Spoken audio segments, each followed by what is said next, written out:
Hi, my name is Pamela Horton, and I'm a graduate of the Coach Training Alliance. I've been a coach for about 8 years now, and my journey into coaching started actually when I was a social worker.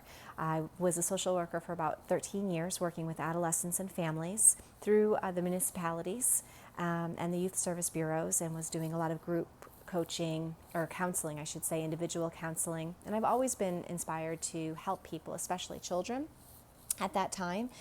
And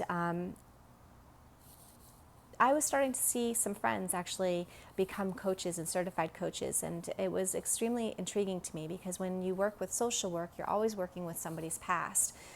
You are diving into the why as to their patterns, etc. And when coaching came about, certified coaching, it was really about starting from where you were and where you are at that time, and that was extremely appealing to me. So one of my friends who had recently graduated from the Coach Training Alliance told me to check the school out, and which is what I did along with other schools. I did my research, and I came back to the Coach Training Alliance not only because Lisa actually was super engaging and extremely friendly and answered all of my questions really quickly compared to the other institutions and the other schools.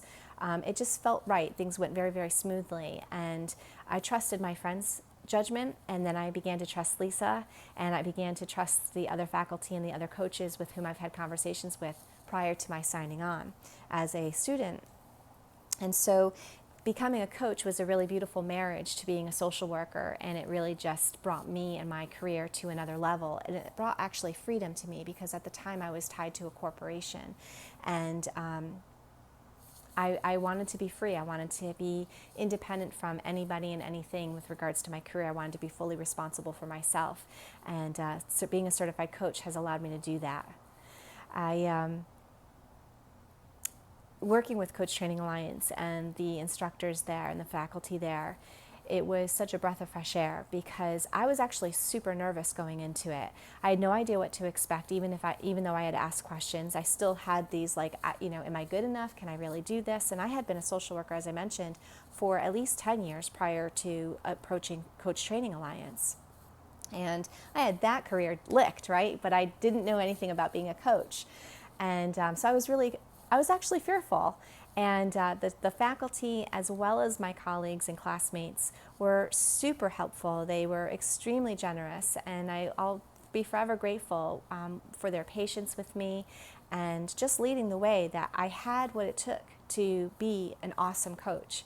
And the school itself and the faculty itself prepared me not only to be an excellent coach and be able to help others walk out of their fears and get out of their own way and to disengage from their negative self-talk, but it was also helpful when it came to developing my business. There were classes that were available to me, and webinars and things of that nature, including marketing tactics that were brought to my attention, that I definitely took advantage of.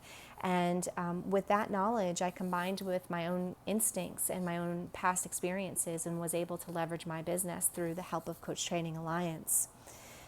My practice today, I mentioned I'm the founder of CallingTheRealYou.com, and I also host Calling the Real You podcast, plus have a thriving practice. I work primarily with CEOs and solopreneurs, business owners, and as well as being a coach to the coaches, I help them develop their own business, generating leads for themselves, and also helping them convert into sales. And I found what was happening in my own practice was people teach what they need to teach, what they need to learn. And every coach is an expert in a specific area that they once weren't good at. And maybe I shouldn't say every, but from my experience and the people that I do coach today and the conversations that I've had over the years, people who have a specialty, they have a specialty because they're an expert in it, and they're an expert in it because they pretty much walk through the fire of it. And I learned that a lot of coaches behind closed doors, because they have put themselves out there, they have an image, a brand, they're not likely to share what's really going on in their lives. And they need a confidant, and they need somebody that they can absolutely trust. And they need somebody that is going to not judge them and hear them out and be able to give them solid advice and remind them of who they are. And that is the role that I play with not only business owners and CEOs, but also other coaches.